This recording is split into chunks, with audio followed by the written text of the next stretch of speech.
हिंद देश का प्यारा झंडा ऊंचा सदा रहेगा, ऊंचा सदा रहेगा झंडा, ऊंचा सदा रहेगा। तो स्टूडेंट्स, आप सभी को स्वतंत्रता दिवस की हार्दिक शुभकामनाएं। सो गाइस, आज का वीडियो स्टार्ट करते हैं। आज का जो हमारा वीडियो है वो आधुनिक काल पर प्रस्तुत किया जाएगा। सो गाइस, वीडियो स्टार्ट करने से पहले आपसे एक छोटी सी रिक्वेस्ट है कि प्लीज़ चैनल को सब्सक्राइब कीजिए, वीडियो को लाइक कीजिए, शेयर कीजिए, कमेंट कीजिए और बेल आइकन को प्रेस कर लीजिए, जिससे मेरी आने वाली वीडियो का नोटिफिकेशन सबसे पहले आपको प्राप्त हो। सो गाइस, बहुत बहुत स्वागत है मेरे चैनल, आपके अपने चैनल वैभव स्टडी सेंटर में। सो गाइस, आज का वीडियो स्टार्ट करते हैं। आज का वीडियो स्टार्ट करने से पहले please like, subscribe and comments. तो आधुनिक काल हिंदी साहित्य का आज हम चौथा पार्ट आधुनिक काल पढ़ेंगे। इससे पहले हमने वीरगाथा काल, भक्ति काल और रीतिकाल को जाना था। सो इस वीडियो में हम आधुनिक काल के अंतर्गत भारतीय युग को जानेंगे।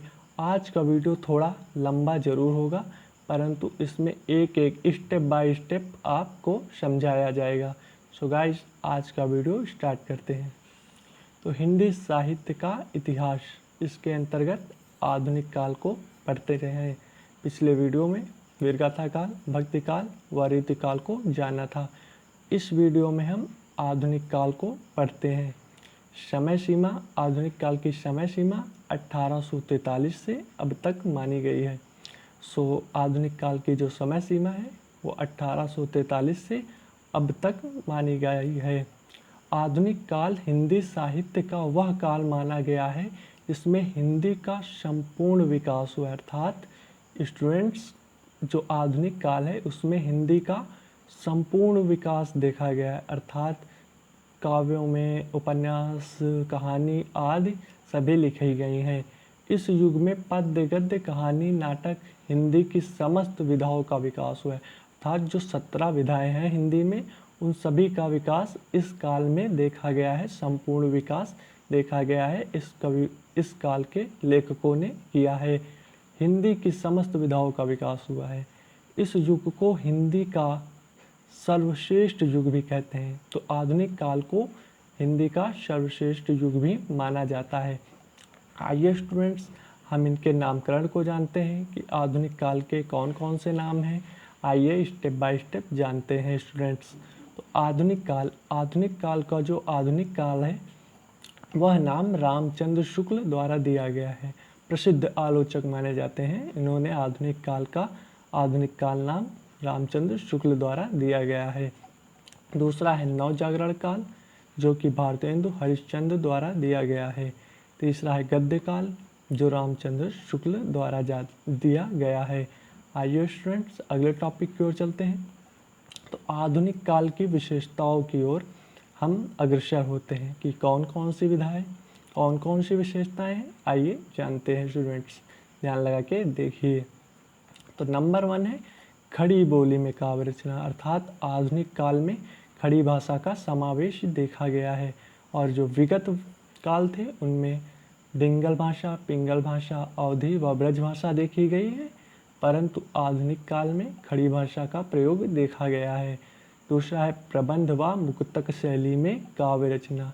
अर्थात महाकाव्य, खंडकाव्य और विधाएं इस काल में लिखी गई हैं, इसलिए प्रबंध व मुक्तक शैली में काव्य रचना देखी गई है।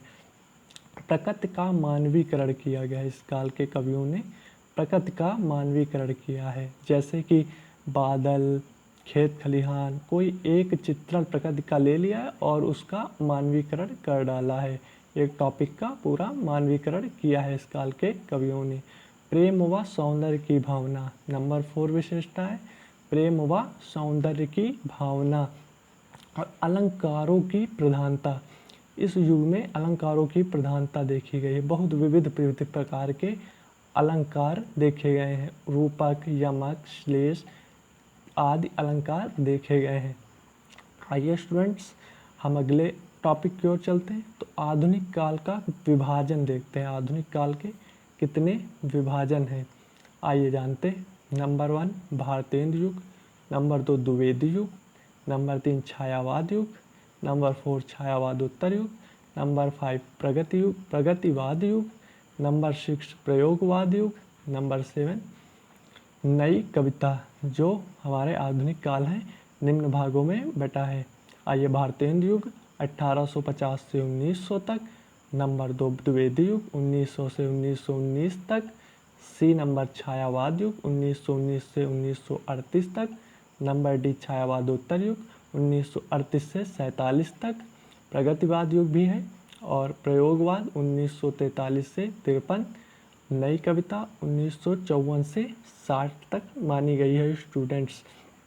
तो स्टूडेंट्स, आधुनिक काल के बारे में हमने जानकारी प्राप्त कर ली, जो कि निम्नवत थी। अब हम आधुनिक काल के अंतर्गत भारतेंदु युग को पढ़ेंगे, जो कि आधुनिक काल के अंतर्गत पहला युग माना गया है। तो जो भारतेंदु युग है, उसकी समय सीमा 1850 से 1900 तक मानी गई है। भारतेंदु हरिश्चंद्र जी के नाम पर इस युग का नाम भारतेंदु युग पड़ा है। तो आइए जानते हैं। भारतेंदु युग का नाम हिंदी के महान साहित्यकार भारतेंदु जी के नाम पर इस युग का नाम भारतेंदु युग पड़ा है। इस युग को भारतेंदु युग कहते हैं। जैसा कि मैंने बताया कि भारतेंदु युग भारतेंदु हरिश्चंद्र जी के नाम पर पड़ा है। इसकी समय सीमा 1850 से 1900 तक मानी गई है। आइए स्टूडेंट्स, हम इनकी विशेषताओं की ओर चलते हैं। इनकी कौन कौन सी विशेषताएं, आइए जानते हैं। तो खड़ी बोली में काव्य रचना। आप आधुनिक काल के कोई भी काल में इस विशेषता का जरूर विशेषकर लिख सकते हैं कि खड़ी बोली में काव्य रचना। चाहे जो कोई भी युग हो, उसमें खड़ी बोली का प्रयोग लिख सकते हैं। प्रबंध व मुक्तक शैली में काव्य रचना। इस युग में प्रबंध व मुक्तक शैली का प्रयोग किया गया है। प्रकृति का चित्रण किया गया है, मानवीकरण किया गया है, खेत खलिहान, बादलों, वर्षा आदि का समावेश करके इस कवियों ने किया है। अलंकारों की प्रधानता देखी गई है। प्रेम व सौंदर्य की भावना। भारतेंदु युग के कवियों ने प्रेम व सौंदर्य की भावना का भी सदस्य चित्रण प्रस्तुत किया है। आइए भारतेंदु युग के कवियों के बारे में जानकारी प्राप्त करते हैं कि भारतेंदु युग के कौन कौन से कवि हैं। सो गाइस, ध्यान लगा के पढ़िए। तो भारतेंदु युग के जो कवि हैं वो निम्न हैं। भारतेंदु जी, पहले कवि जो हैं वो है भारतेंदु जी। इनकी रचनाएं कौन कौन सी है? प्रेम फुलवारी। हम आपको इसमें इम्पॉर्टेंट रचनाएं भी बताएंगे, जो कि कॉम्पिटेटिव एग्जाम और 10th या 12th बोर्ड एग्जाम में भी पूछी जाती हैं। प्रेम फुलवारी ये इम्पॉर्टेंट रचना है। प्रेम माधुरी ये भी इम्पॉर्टेंट है। प्रेमाश्रु वर्णन, प्रेम तरंग, प्रेम सरोवर, दान लीला, भारत वीरता, विजय पताका ये इम्पॉर्टेंट रचना है। विजयनी, बंदर सभा और बकरी विलाप। बंदर सभा और बकरी विलाप ये भी इम्पॉर्टेंट रचना है भारतेंदु जी की। कभी कभी प्रेम फुलवारी, प्रेम माधुरी, प्रेमाश्रयी, प्रेम तरंग ये सभी भारतेंदु जी की रचना है। कभी कभी ये रचना पूछ ली जाती है, प्रेम सागर किसकी रचना है? तो सभी स्टूडेंट्स प्रेम के चक्कर में, प्रेम फुलवारी इसी के चक्कर में भारतेंदु जी को टिक करके आते हैं, परंतु वो रचना लल्लू लाल जी की है। इसलिए ये इम्पॉर्टेंट था, तो आपको बताया। और नंबर 2 है श्रीधर पाठक, जिनकी रचना कश्मीर सुषमा, हेमंत वनाष्टक। इनकी कश्मीर सुषमा काफ़ी इम्पॉर्टेंट रचना है। नंबर 3 बद्री नारायण चौधरी, प्रेमधन। इनकी रचना प्रेमधन सर्वस्व। नंबर 4 हैं प्रताप नारायण मिश्र जी की रचनाएं हैं मन की लहर, श्रृंगार विलास, दंगल खंड, मानस विनोद, प्रताप लहरी। इनकी प्रताप लहरी इम्पॉर्टेंट रचना है। आइए हम भारतेंदु युग के नाटककार के बारे में पढ़ते हैं, कौन कौन से नाटककार हैं। तो पहले जो है भारतेंदु हरिश्चंद्र, इनकी अंधेर नगरी, नील नगरी, हरिश्चंद्र चंद्रावली, भारत दुर्दशा, वैदिकी हिंसा, हिंसा न बहुत, ये सभी रचनाएं इनकी काफ़ी इम्पॉर्टेंट हैं, जो कि एग्जाम्स, कॉम्पिटेटिव एग्जाम्स सभी में पूछी जाती हैं। नंबर 2 है बालकृष्ण भट्ट, जिनकी रचना नल दमयंतो, स्वयंवर, राजा व प्रजा। इनकी राजा व प्रजा बहुत इम्पॉर्टेंट रचना है। और तीसरे है प्रताप नारायण मिश्र, इनकी रचना कलिकौतिक, हठी हमीर, गौ संकट, ज्वारीकुवार समझदार की मौत, गौ संकट काफ़ी इनकी इम्पोर्टेंट रचना है।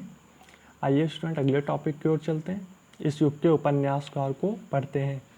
पहले हैं लाला श्रीनिवास दास, जिनकी रचना परीक्षा गुरु है। लाला श्रीनिवास दास जी को हिंदी उपन्यासकार का सम्राट, हिंदी उपन्यास का जनक माना जाता है, जिनकी रचना परीक्षा गुरु हिंदी का पहला उपन्यास माना जाता है। इनको हिंदी का परीक्षा गुरु को हिंदी का पहला उपन्यास माना जाता है। नंबर 2 बालकृष्ण भट्ट, इनकी रचना नूतन ब्रह्मचारी, 100 जान एक सुजान। बालकृष्ण भट्ट जी की नूतन ब्रह्मचारी और 100 जान एक सुजान बहुत इंपॉर्टेंट रचना है। आइए स्टूडेंट्स अब कहानीकार की ओर चलते हैं कि कौन कौन से भारतीय युग के कहानीकार हैं। नंबर 1 किशोरी लाल गोस्वामी, इनकी रचना इंदुमती। इंदुमती एग्जाम की दृष्टि से काफ़ी इम्पॉर्टेंट रचना है। इंदुमती हिंदी की पहली कहानी मानी जाती है। जो इंदुमती रचना है किशोरी लाल जी की, गोस्वामी जी की, इनको हिंदी की पहली कहानी मानी जाती है। दूसरे हैं इंदुबाला घोष, जिनकी रचना धुलाई वाली। स्टूडेंट्स हमने कहानीकार को भी पढ़ लिया। आइए अगले टॉपिक की ओर चलते हैं, जो बहुत इंपॉर्टेंट है हर एग्ज़ाम के लिए, कॉम्पिटिटिव एग्ज़ाम और UP board, MP board, Bihar board और 10th 12th 9 11 12 आदि स्टूडेंट्स को लिए काफ़ी इंपॉर्टेंट है भारतीय युगीन पत्रिकाएँ। आइए स्टूडेंट्स कौन कौन सी पत्रिकाएँ हैं, आइए जानते हैं। पहली पत्रिका है कवि वचन सुधा। जो पहली पत्रिका है वो है कवि वचन सुधा, जो कि भारतेंदु द्वारा लिखी गई है और वो संपादक स्थान कौन सा है, वो है काशी। दूसरी है हरिश्चंद्र मैगनीस, इनके संपादक है भारतेंदु जी और स्थान है काशी। तीसरी बाल बोधनी, भारतेंदु जी द्वारा काशी में प्रस्तुत की गई है। चौथी हरिश्चंद्र चंद्रिका, भारतेंदु द्वारा लिखी गई है और काशी स्थान है। हिंदी प्रदीप, जो कि इम्पॉर्टेंट है काफ़ी, बालकृष्ण भट्ट द्वारा लिखी गई है, प्रयागराज स्थान है। और आनंद कादम्बिनी बद्री नारायण चौधरी जी की संपादक है इसके पत्रिका के, जो कि मिर्ज़ापुर में लिखी गई है। आनंद कादम्बिनी काफ़ी इम्पॉर्टेंट पत्रिका है, हर बार पूछी जाती है। हिंदुस्तान प्रताप नारायण मिश्र की पत्रिका है और यह कानपुर में संपादित हुई है। ब्राह्मण पत्रिका, यह भी काफ़ी इम्पोर्टेंट पत्रिका है। ब्राह्मण पत्रिका प्रताप नारायण मिश्र द्वारा कानपुर पे लिखी गई है। सो स्टूडेंट्स हमने इम्पोर्टेंट भारतीय युग की पत्रिकाओं के बारे में पढ़ा है। आइए अगले टॉपिक की ओर चलते हैं। तो महत्वपूर्ण बिंदु के बारे में पढ़ते हैं स्टूडेंट्स। तो महत्वपूर्ण बिंदु कौन कौन से हैं, आइए जानते हैं।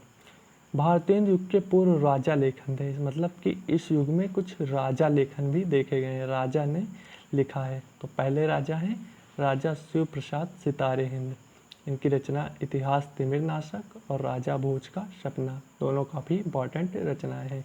इन्होंने एक अखबार भी निकाला था, जो कि अखबार का नाम था बनारस, जो इम्पोर्टेंट की दृष्टि से काफ़ी, एग्जाम की दृष्टि से काफ़ी इम्पोर्टेंट है कि बनारस किसका अखबार है, तो राजा शिव प्रसाद सितारे हिंद का अखबार है, जो कि कॉम्पिटिटिव एग्जाम के लिए बहुत इम्पोर्टेंट है। नंबर 2 राजा लक्ष्मण सिंह, जिनकी रचना शकुंतला नाटक और रघुवंशी, इनकी दो रचनाएं हैं राजा लक्ष्मण सिंह जी की, शकुंतला नाटक और रघुवंशम। और इन्होंने भी एक अखबार प्रस्तुत किया जिसका नाम है प्रजा हितैषी। इनका काफ़ी इम्पोर्टेंट अखबार है, जो कि एग्जाम कॉम्पिटिटिव एग्जाम में बहुत बार पूछा गया है। आइए स्टूडेंट्स अगले टॉपिक की ओर चलते हैं। तो भारतेंदु के पूर्व उन्नायक हुए, अर्थात इनके कुछ उन्नायक भी देखे गए इनके युग के पहले, आइए जानते हैं। तो पहले उन्नायक हैं लल्लू लाल। लल्लू लाल जी की रचना प्रेम सागर, बहुत इंपॉर्टेंट रचना है, हर बार पूछी जाती है एग्जाम्स में। नंबर 2 है सदा सुखलाल, जिनकी रचना शुक्ल सागर, यह भी काफ़ी इंपॉर्टेंट रचना है। नंबर 3 सदल मिश्र, नासिकेतोपाख्यान जी है इनकी रचना। नासिकेतोपाख्यान तो हर बार एग्जाम में पूछी जाती है, बोर्ड एग्जाम्स, कॉम्पिटिटिव एग्जाम में नासिकेतोपाख्यान काफ़ी बार देखी गई है, तो इसको टिक कर लीजिए, काफ़ी इंपॉर्टेंट रचना है। चौथे हैं इंसाउल्ला खान, रानी केतकी की कहानी, ये भी काफ़ी इंपॉर्टेंट रचना है। तो हमने भारतेंदु युग के पूर्व उन्नायक को भी जाना। आइए अगले टॉपिक की ओर चलते हैं। ये चारों लेखक फोर्ट विलियम कॉलेज में हिंदी अध्यापक थे। जो चारों नायक थे वो पोर्ट विलियम कॉलेज जो कि कोलकाता में है, उसके ये हिंदी के अध्यापक थे। आइए स्टूडेंट्स, हम नोट पॉइंट की ओर चलते हैं। भारतेंदु को आधुनिक गद्य का निर्माता कहते हैं। भारतेंदु जी को आधुनिक गद्य का निर्माता बोला जाता है। 1880 में काशी नागरिणी प्रचारणी सभा, जो कि काशी में एक प्रचारणी सभा थी, श्याम सुंदर दास जी इसके संस्थापक थे, द्वारा भारतेंदु को भारत का चंद्रमा कहते हैं। भारत का चंद्रमा भारतेंदु हरिश्चंद्र जी को बोला जाता है। नोट कर लीजिए, काफ़ी इम्पॉर्टेंट पॉइंट है। सो गाइस स्टूडेंट्स, हमने भारतेंदु युग को संपूर्ण इस वीडियो में पढ़ा है। भारतेंदु युग की समय सीमा, इसकी नाटककार, निबंधकार, कहानीकार, उपन्यासकार, कवियों और इसकी पत्रिकाओं व उसके महत्वपूर्ण बिंदु आदि के बारे में पढ़ा है।